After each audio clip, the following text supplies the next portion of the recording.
cuando ya sabían el cariotipo, 70% tenían afectación del crecimiento, los que tenían cariotipo normal, 86% tenían múltiples defectos y 60% tenían defectos aislados. Entonces, 75% de los casos de aborto retenido tuvieron un cariotipo anormal. Fíjense entonces un poco lo que les decía yo. O sea, esto como mínimo es un 60%. Si uno busca un poquito más, es casi un 80%. 18% tenían un defecto morfológico con un cariotipo normal, mientras que un 7% de los casos no se pudo diagnosticar ninguna anomalía embrionaria o cromosómica, muy poquitos, menos del 10%. La correlación de los hallazgos morfológicos citogenéticos en los especímenes de aborto espontáneo podría proporcionar información valiosa para asesoramiento genético y atención prenatal en futuros embarazos. ¿Sí? O sea que esto es interesante porque permite hacer una evaluación morfológica, digamos, no destructiva y obtener un cariotipo con menos contaminación. Bueno, y acá tenemos todas las patologías que encontraron. Fíjense que aparecen trisomías de todos los colores, ¿sí? Trisomías 2, 3, 4, 6, 7, 8, un montón de trisomías que uno no está acostumbrado a ver, ¿sí? Y acá tenemos, bueno, ¿cuál fue la que más frecuentemente tuvo afectación del crecimiento? Bueno, en este caso la trisomía 16. ¿Cuáles tuvieron más frecuentemente defectos combinados? Bueno, la triploidía y la monosomía del X, ¿sí? Y acá vemos algunas imágenes de lo que uno puede encontrar. Este es un feto triploide, ¿sí? 69XXY, mide 15 milímetros, tiene un defecto del tubo neural grande en el área lumbosacra, ¿sí? Tiene un mielomeningocele, hipoplasia de los miembros superiores, cara fusionada con el tórax, ¿sí? No hubo una correcta separación de la cara, ¿sí? Y un ónfalocele fisiológico, ¿sí? Este es un feto con un síndrome de Turner, con una monosomía del X, que mide 25 milímetros, tiene microcefalia, micrognatia, ¿sí? Retardo en el desarrollo de los miembros, un codo no flexionado y dedos aún fusionados, ¿sí? Está frenada la morfogénesis, ¿sí?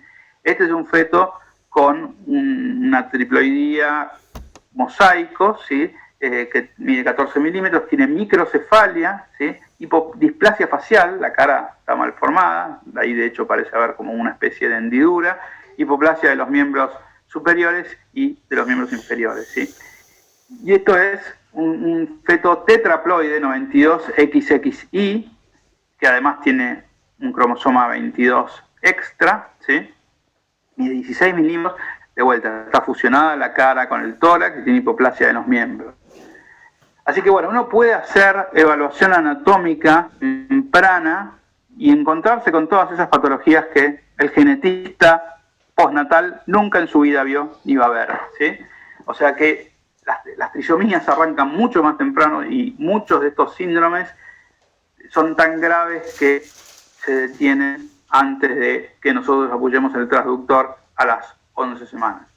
Y algo interesante con respecto al material de aborto espontáneo es que ustedes saben que si yo pongo el material de aborto espontáneo en formol, chao, no puedo hacer un cultivo. Bueno, en este paper, ¿sí?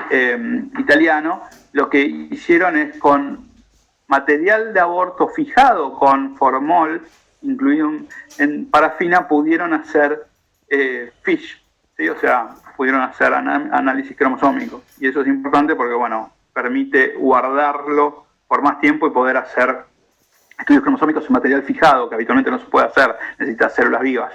Y encontraron, bueno, 60%, o sea, 50% de abortos y 50% normales, y bueno, 50% euploides y 50% aneuploides, y en los aneuploides fueron 60% trisomías, seguidos por poliploidías y monosomías, como sabemos, ¿sí? Y de las trisomías, primera la 22, 34%, segunda la 16, tercera la 21, cuarta la 15, ¿sí? Y después la 18.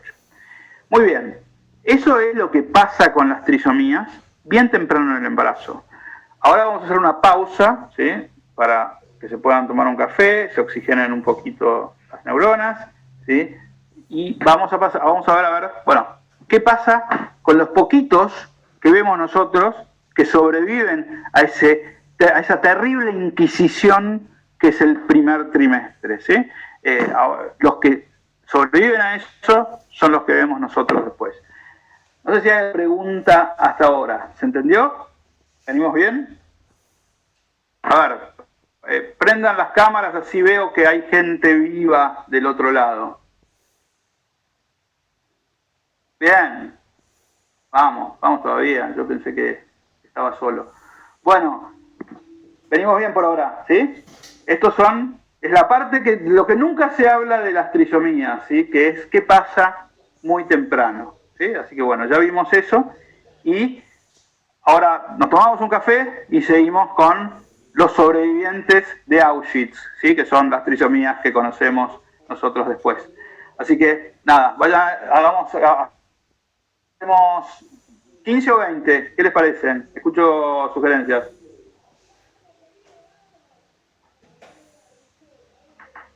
15 o 20 minutos. 15, 20, a ver. Bueno, la mayoría me parece que dijo 15. Hacemos 15 entonces. Bueno, pero vamos a redondear a que son las 20. O sea, a las menos 5 más o menos nos vamos a sentar de vuelta. A ver, ahí se ven las cuentas. Sí, 40. Sí, bueno, hagamos, digamos, entre las menos 5 y las 10 arrancamos, ¿sí? Así que bueno, nos vemos en un rato.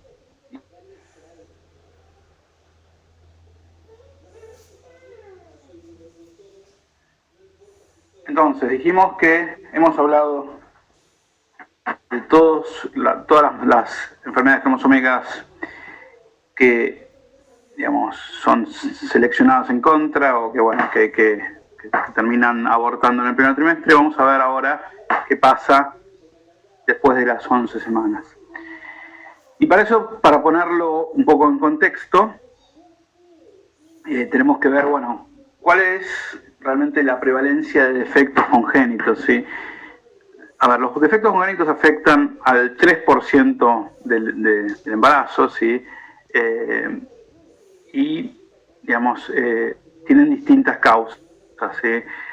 La realidad es que, bueno, de las causas conocidas, porque en el 50% de los casos no se sabe el mecanismo, la causa, digamos, la mayoría son multifactoriales, es decir, poligénicos, digamos, colaboran, digamos, varios genes en el problema, ¿sí?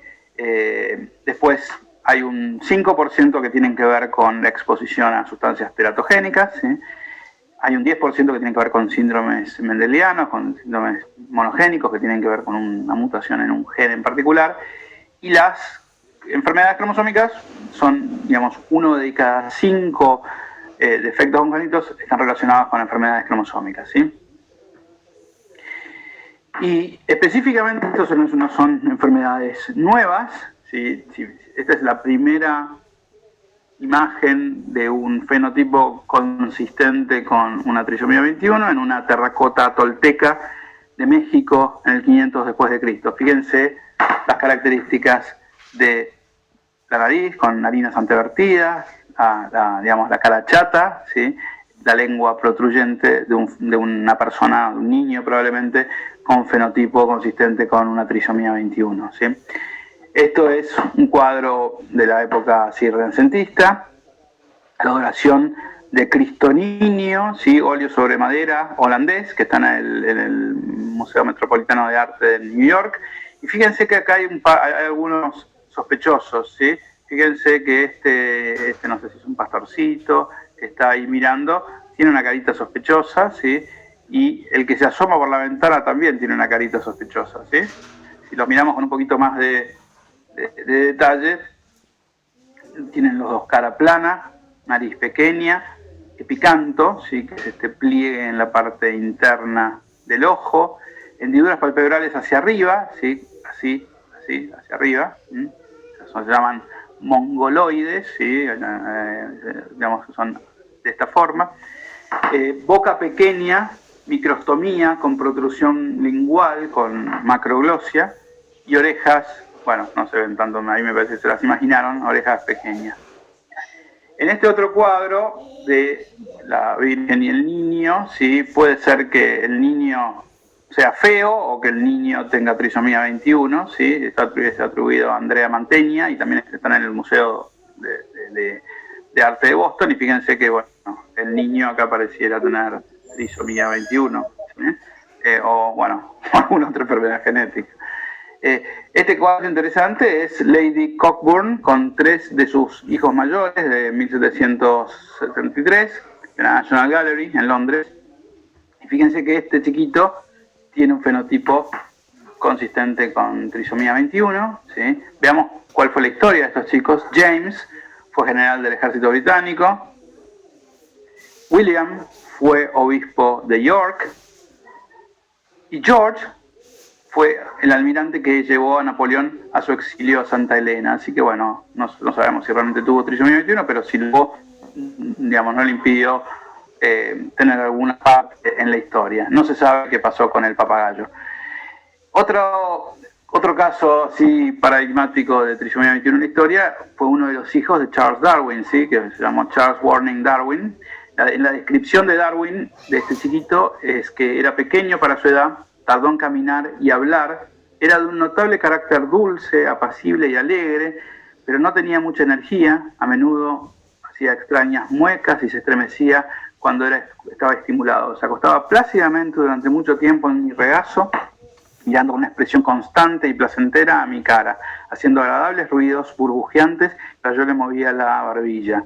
Emma Darwin, la mujer de Darwin, lo tuvo a los 45 años. Y bueno, toda esta descripción en una época donde todavía no se había descrito el síndrome de Down, nos hace pensar de que probablemente este bebito tenía síndrome de Down. Fíjense, la cara es también consistente y la edad materna.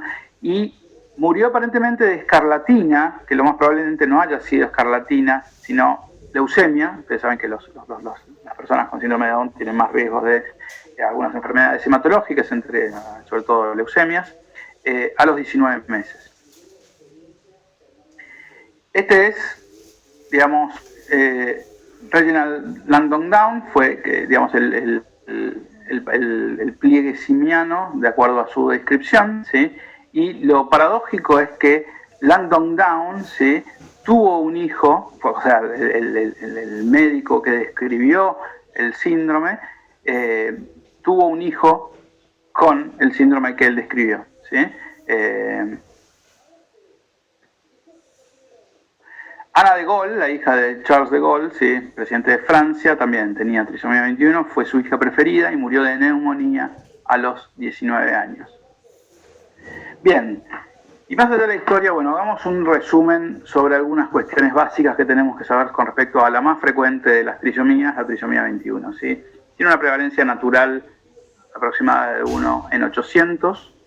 95% de las veces es consecuencia de no disyunción meiótica, y después vamos a ver un poquito más de genética al respecto, en materna, en el ovocito, ¿sí? La sobrevida hoy en día es bastante alta, ¿sí? O sea, tiene una esperanza de vida de 60 años, ¿sí? Y, digamos, 85% viven más de 50 años. La principal causa de muerte son las cardiopatías congénitas todavía, ¿sí? Pero esto ha mejorado mucho en los últimos años. Bueno, sabemos que hay marcadores ecográficos evidentes en el primer y segundo trimestre del embarazo, ¿sí? Además de cambios en la bioquímica sérica. Siempre requiere, digamos, confirmación citogenética, aún, digamos, si un niño que no ha tenido diagnóstico prenatal, un recién nacido, nace y tiene fenotipo consistente con una trisomía 21, es obligatorio hacer una confirmación citogenética para poder ver si es una trisomía libre o si es una trisomía mosaico, en fin, para poder establecer el mecanismo, porque solamente de esa forma voy a poder hacer un correcto asesoramiento genético con respecto a riesgo de recurrencia para la pareja, ¿sí? El coeficiente intelectual, o sea, el retraso mental es de hecho, bueno, una de las características, y es la primera causa de retraso mental de origen genético, ¿sí? En la mayoría de los casos leve a moderada, ¿sí? Hay enfermedades genéticas que tienen mayor retraso mental, con un coeficiente intelectual variando entre 20 y 85, ¿sí? Y a largo plazo, los efectos son, bueno, baja estatura, tienen más riesgo de pérdida de audición, problemas oftalmológicos, incluyendo estrabismo, hipotiroidismo, epilepsia, leucemia y, sobre todo, una forma de Alzheimer precoz después de los 40 años, ¿sí? Y si miramos ahora en PubMed qué es la relevancia de las investigaciones que se han publicado, de las publicaciones con respecto a trisomía 21. Bueno, es una enfermedad importante, 38.000 publicaciones en PubMed, ¿sí? y sigue aumentando el número, el interés en esta enfermedad, casi 2.000 publicaciones en el 2020. ¿Sí? Bueno, ustedes ya conocen el fenotipo, ¿sí?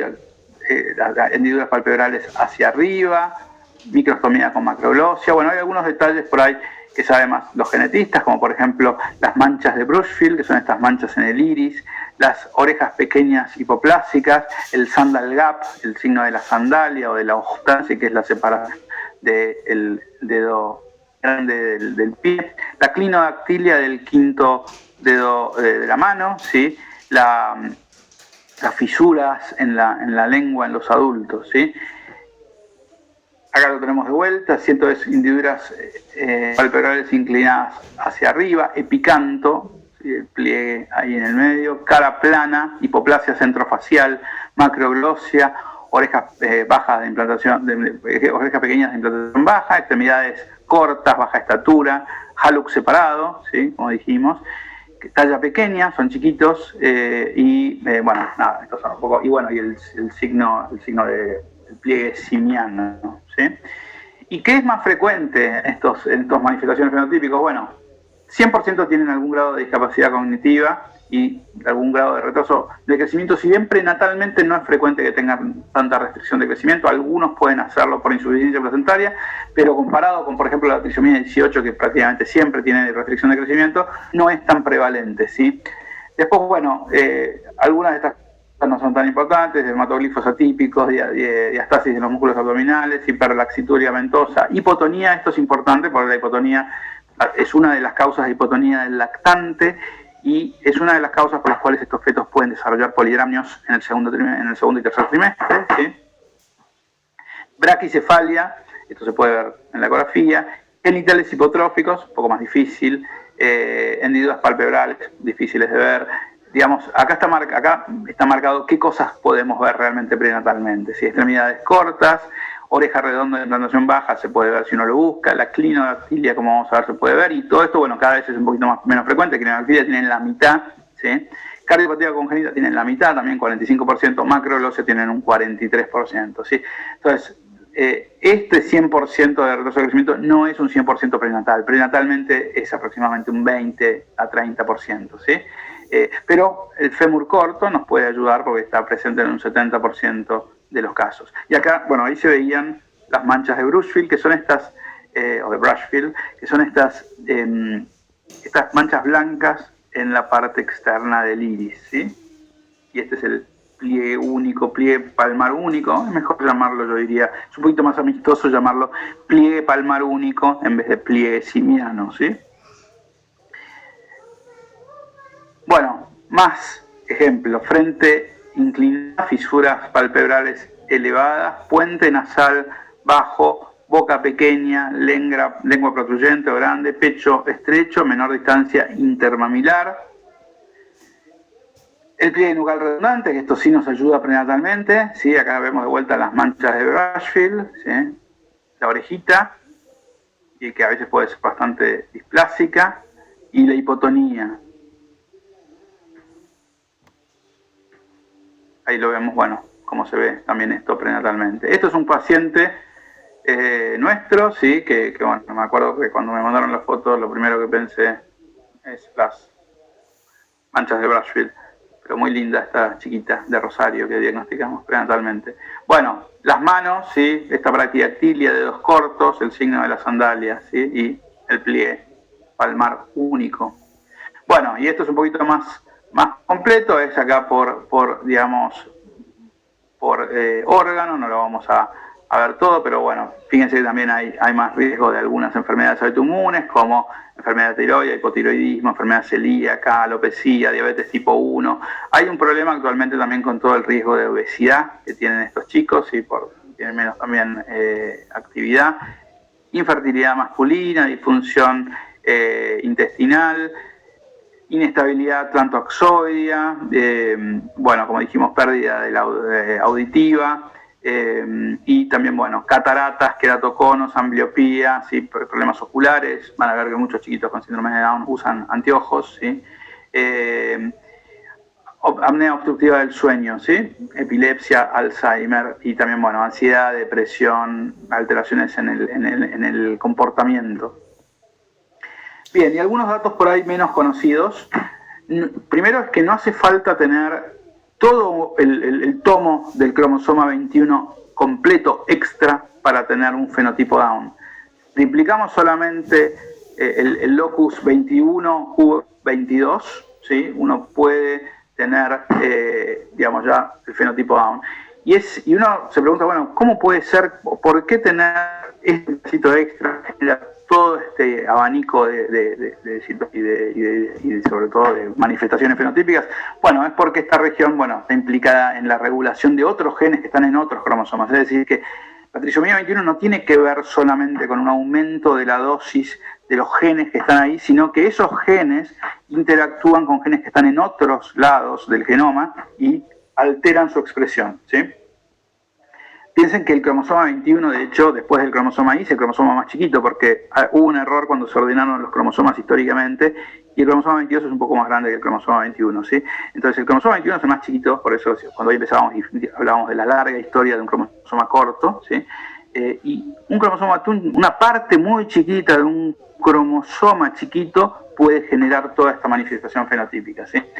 Bueno, tienen un riesgo aumentado de muerte intrauterina, después vamos a verlo en gráficos, ¿sí? Porque, bueno, la prevalencia embriológica, eso ya lo vimos cuando vimos el cuadro ese, pero bueno, es 1 en 225, la prevalencia en nacer es 1 en 800, es decir, que sobreviven naturalmente al embarazo un 30%, 70% de los Downs se abortan, ¿sí? Espontáneamente, y algunos muy temprano en el primer trimestre. Cardiopatías dijimos que tienen casi la mitad. La más frecuente de todas es el canal atrioventricular, ¿sí? Seguida por la CIB, la tetralogía de Fallot, y más difícil de diagnosticar la CIA, la comunicación interauricular.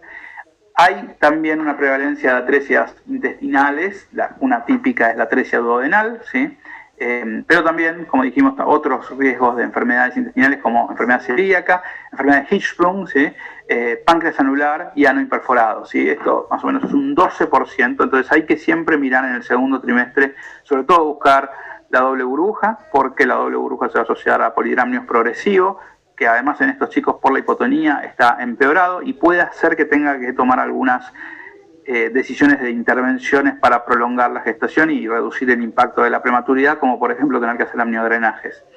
Tienen riesgo de hipoplasia pulmonar, que es independientemente de la presencia de cardiopatía, y entonces, bueno, ante el diagnóstico de una trisomía 21, el feto debe ser derivado a un centro de alta complejidad para realizar una evaluación anatómica completa, incluyendo ecocardiografía fetal. Si nosotros no vemos que hay cardiopatías ni malformaciones intestinales, el nacimiento puede ocurrir en un centro de alta complejidad y después continuar con un seguimiento en un centro de alta complejidad. Lo que tenemos en los centros de alta complejidad es que, por ejemplo, bueno, la Austral tiene hace más de 10 años una clínica multidisciplinaria de trisomía 21, entonces es un lugar donde un pediatra especializado, digamos, hace la coordinación con todos los especialistas y eso suele ser útil para estos bebés, ¿sí?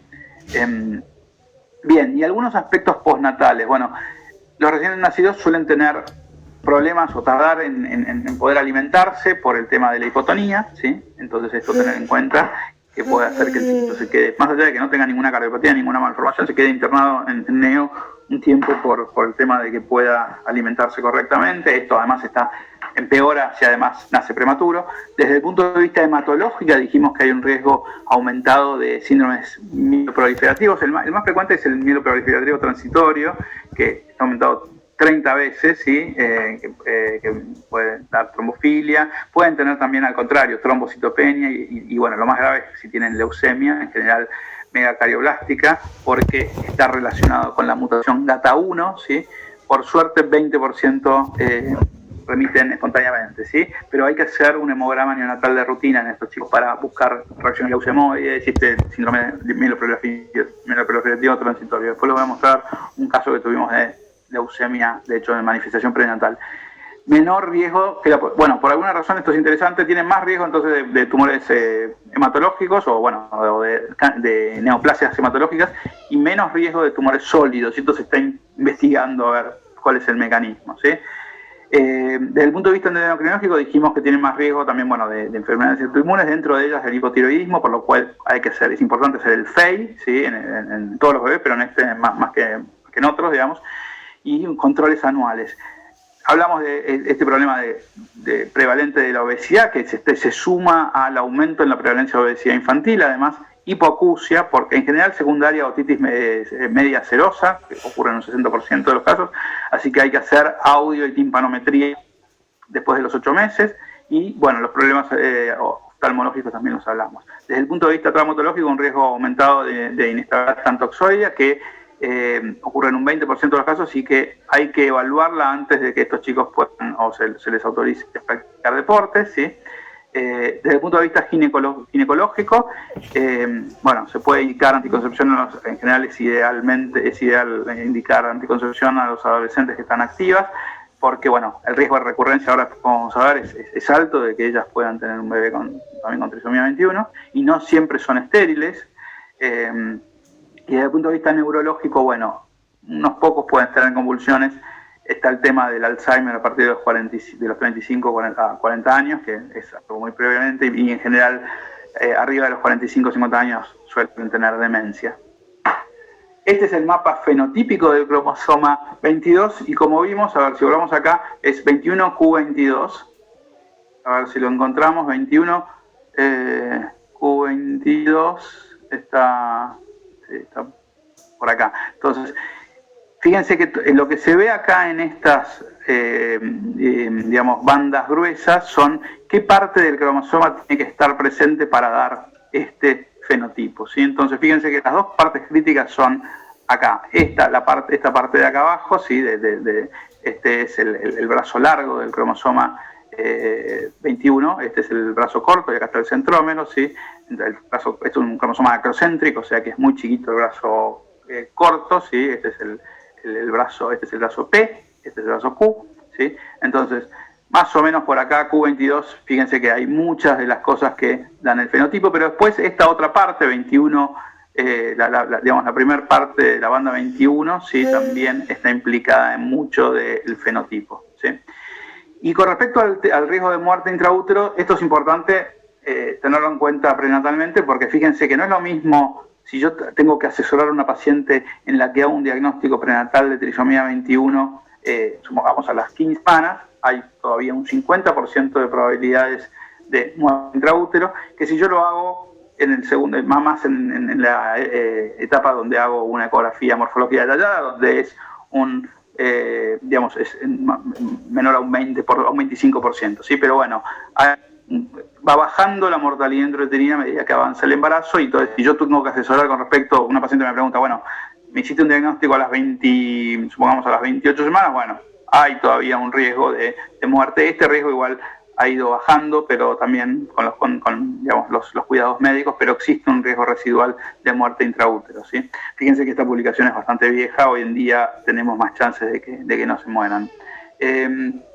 Y también la otra cuestión tiene que ver con que la prevalencia de trisomía 21 relacionada con la edad también depende de la ventana de observación, porque como dijimos, como mueren intraútero algunos, bastantes, no es lo mismo si yo evalúo cuál es la prevalencia al nacer, cuál es la prevalencia en el momento que hago una amnio, que habitualmente va a ser después de las 15 semanas, o cuál es la prevalencia en el momento que hago una biopsia corial, que en general va a ser a las 11 o 12 semanas. Entonces fíjense que la prevalencia va cambiando, ¿sí? Y es menor para cualquier edad materna al nacimiento, porque bueno, entre esto y esto es la mortalidad intrauterina, ¿sí?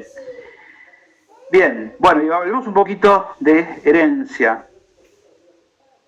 Bueno, ¿cuál es el mecanismo principal de la trisomía 21? Dijimos que es en general no disyunción materna. En un 90% de las veces es no disyunción materna, y después vamos a mostrarlo un poquito más en detalle, ¿sí? Pero no todas las trisomías 21 son consecuencia de una no disyunción. Pueden también ser consecuencia de una traslocación, un intercambio entre una partecita del cromosoma 21 que pase a estar pegada a otro cromosoma, y también puede ser consecuencia de un mosaicismo, ¿sí? Globalmente, el riesgo de recurrencia va a depender de eso, pero bueno, si uno no considera estas particularidades, podría decir que el riesgo de recurrencia es más o menos un 1%, ¿sí? Pero si quiere ser un poquito más específico, lo primero que tiene que hacer es, bueno, preguntar cuál es la edad materna, ¿sí? Porque si la edad de la madre es menor a 35 años, uno pensaría que el riesgo de recurrencia es equivalente al riesgo basal por edad multiplicado por 3.5, ¿sí? Porque si la madre tuvo un bebé con trisomía 21 debajo de los 35 años, hay un poco más de riesgo de recurrencia porque puede ser que haya alguno de estos otros mecanismos. Si la madre tiene 35 o más años, es otra forma de calcular el riesgo de recurrencia, es el riesgo basal por 1.7, ¿sí? Pero mejor todavía que eso es, en realidad, hacer un cariotipo y ver el riesgo, ver el mecanismo, ¿sí? Porque fíjense que si el mecanismo es una traslocación, riesgo de recurrencia puede ser de un 10% en promedio si la traslocación la tiene la madre y